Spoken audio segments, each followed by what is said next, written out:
Ag Weekly, apple season is here. The New York State Apple Association says the crop this year projected to be more than 32 million bushels, likely an increase over the last couple of years.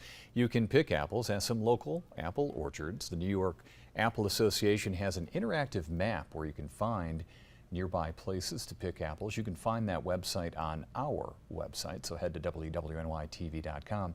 It says the harvest wraps up in the last week of October, maybe the first part of November, all depending on weather conditions. Great time of year for that.